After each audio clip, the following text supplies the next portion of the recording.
you thought of starting FKS, there was some dissatisfaction around the education system that existed around you at that time, and you wanted a shift from that. So, what was that shift? What bothered you? And then what brought the philosophy of FKS into the way that today we see in 25 years? Um, I had the good fortune of working in India and also working abroad.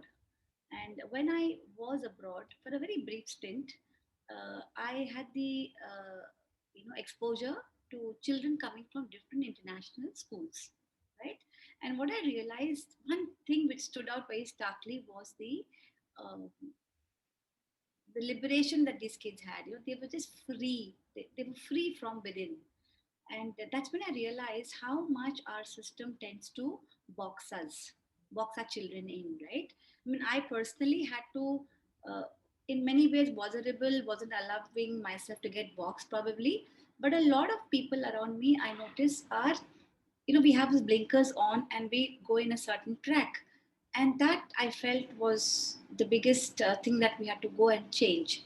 So when I came back in 97 to start FKS, it of course began as play school, but then my own son was going to schools in India, right? He was going to school and he was going to one of the best schools in Hyderabad, and all credit to them, they were doing a great job. But having said that, the system itself needed a shift, and I believe that education is not just about academic excellence. It's about bringing the kids to light, in the sense that you bring what is within, you kind of help them explore and come out, right? So that is something that one had to really go and work towards. And then I looked at the mainstream schooling. It has its own pluses, it has its strengths. Then you have the alternate schoolings, which schooling system, which had begun to emerge at that time. There was strengths in that too. Then the question was, why can't there be a marriage between these two? And that to me was the balanced approach. So you brought in the so-called informality. Actually, alternate method is not informal. There's a certain discipline in that informality, right? So that came in with the mainstream curriculum in place. So when the two came in together, then the rest of the process just unraveled on its own. And what is that process all about? The process is to help the individual figure through the journey as to who they are, and help them invent themselves, help them discover themselves. So by the time they've come to a grade 10 or 11 or 12, they somewhere know who they are and who they want to be. Instead of being told that you have to be this, can I figure out and say, hey, I want to be this, and I am this. These are my strengths. And if you notice in our system, there's no place for mistakes, unfortunately. So it's a straight good or bad. The two boxes that we constantly have. So that shift had to be brought in, that it's okay to be flawed, it's okay to make mistakes. Only when you make a mistake are you going to learn. But that was the premise from which we set up these systems in Future Kids. So what I hear from you is it's not an alternate schooling, it's not a mainstream schooling, but you've brought the two together to bring what we say as a whole child development. Mhm, What aspects of your pedagogy mhm, are very peculiar to this system, which brings the holy matrimony of these two kinds of systems? Because this is something that is like a model, that something which the child is not an either or, the child is a child. right. So what are those aspects, what are the key aspects of your pedagogical practices, despite keeping an ICSC, which is a mainstream curriculum, that are key differentiators of FKS? Right. So to begin with, I think you very rightly, if you look at the whole thing, the child is the individual, right? And our system unfortunately forces kids to mold themselves to the system. But if the system is flexible enough to mold to suit the child, uh, I think the child is the person to gain there. So we built FKs in such a way. I believe FKs is like a water. Wherever you put it, it can take that shape. So that's what we've gone and done. So there are a lot of um, uh, we've done away with a lot of protocols. The have tos have just gone out, and our focus has always been, okay, this has to be done for the child. How do we do it, and what do we do to get there? So the key factors here being that you can't go and tamper with an individual personality.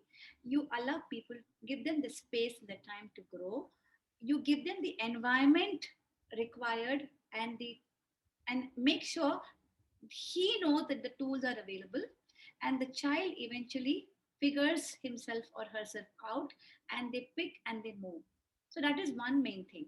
Two, what we also do here is our approaches. Today we are talking about curriculum which has come from the other countries, and we say that, oh, that's the way to teach.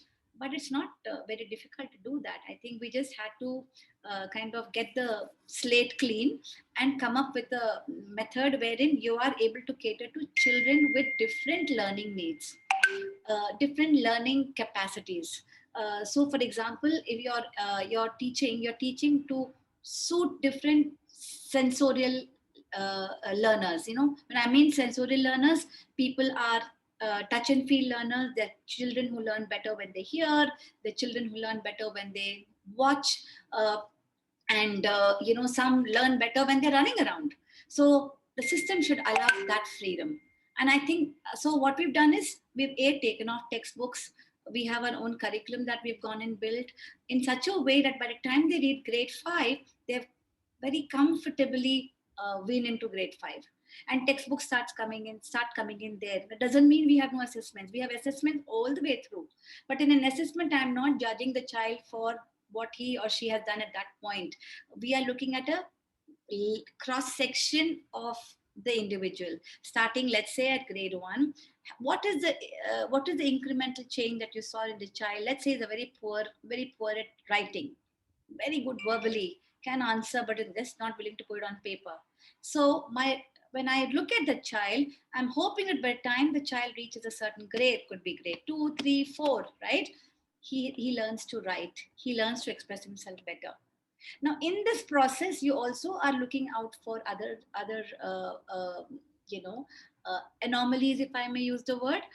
For example, you're trying to see the child is probably dyslexic or dysgraphic, or has dyscalculia or any other learning disability, which you immediately are able to identify, and you start giving them the support there itself. So that way the child very comfortably, without being singled out, without being embarrassed, without and that I think is very important, to keep someone's self-esteem at a very optimum level. And I think that's what these are some of the salient features of what we are doing here.